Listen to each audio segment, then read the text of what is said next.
Aliyah Boston gets real about the pressure of playing with Caitlin Clark. The WNBA has experienced tremendous growth in recent years, with viewership skyrocketing and arenas consistently selling out.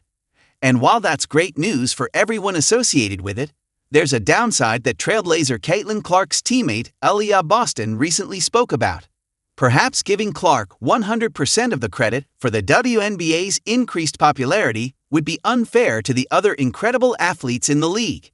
But the second-year sensation was a huge draw in college for Aliyah, and was already the most talked-about star in the country, even before she made her WNBA debut.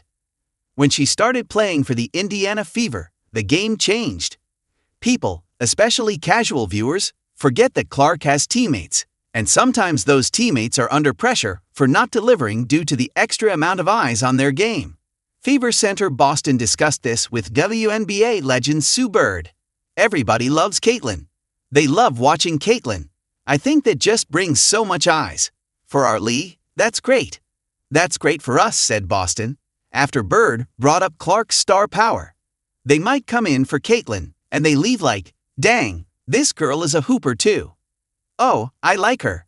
Everyone says it, and I think you just kind of embrace that.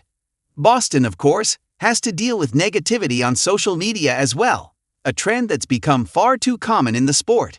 She said, when it comes to social media, a lot of it can be people that are trolling. But for me, it's like, I am someone that already puts so much pressure on myself. And for you to come in and tell me like, you're like the worst big I've ever seen in my life, it's like, you know what? Hear me out, I'm gonna leave. Social media, for better or worse, gives the entire world the ability to share their opinions on any subject at any time. While there are plenty of respectable users, it has also become a cesspool of trolls who try to diminish people's successes.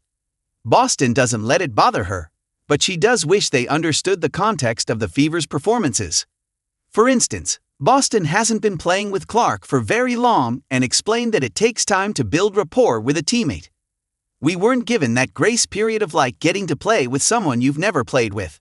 The way we played the year before was a lot different. The way we play with Caitlin is completely different dynamic, she stated. People also forgot who chose to ignore the fact that this is my second year. I'm not a 6-year pro.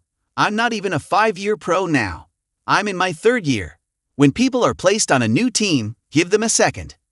Again, this is probably the kindest way any athlete, particularly Boston, could respond to the situation. There is already enough stress in the league for the 23-year-old star without having to worry about that. The good news is the noise clearly is not getting to her. The Fever squeaked out a win over the Atlanta Dream in the first round of the playoffs and are now headed to the semifinals, despite Clark and Sophie Cunningham being out for the remainder of the season. Boston's ability to stay strong through the social media nonsense, while helping her team push forward, only proves she has a big future ahead of her.